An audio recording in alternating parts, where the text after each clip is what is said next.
সেদিন এক শীতের সকালে বেরিয়ে পড়েছিলাম কলকাতা ভ্রমণে। সঙ্গে ছিল মা, মামুনি আর বরমশাই। তো সেদিন প্রথমেই আমরা পৌঁছে গিয়েছিলাম বিড়লা মন্দিরে। চারপাশের পরিবেশটা এতই সুন্দর আর মন্দিরের কারুকার্য তো অসাধারণ। তো মন্দির দেখার পর আমরা চলে যাব কালীঘাট মন্দির দর্শন করতে। এই মন্দিরের ভেতরে ছবি তোলার পারমিশন ছিল না, তাই ভেতরের ছবি আপনাদের দেখাতে পারলাম না। মন্দিরের বাইরের কারুকার্যগুলোও দেখার মতো। এত সুন্দর একটা মন্দির দেখার পর আমরা এবার সরাসরি চলে যাব কালীঘাটে। এই মন্দিরটি রয়েছে আশুতোষ চৌধুরী অ্যাভিনিউ, বালিগঞ্জে।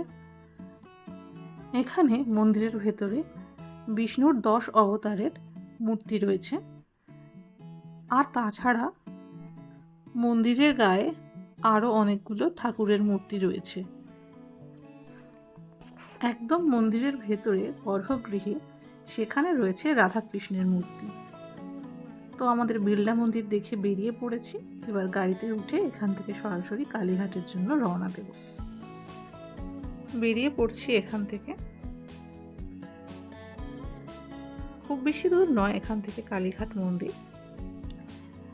3.3 কিলোমিটার দেখাচ্ছিল। অলমোস্ট 15-20 মিনিটের মধ্যে এখান থেকে কালীঘাট পৌঁছে যাওয়া যাবে।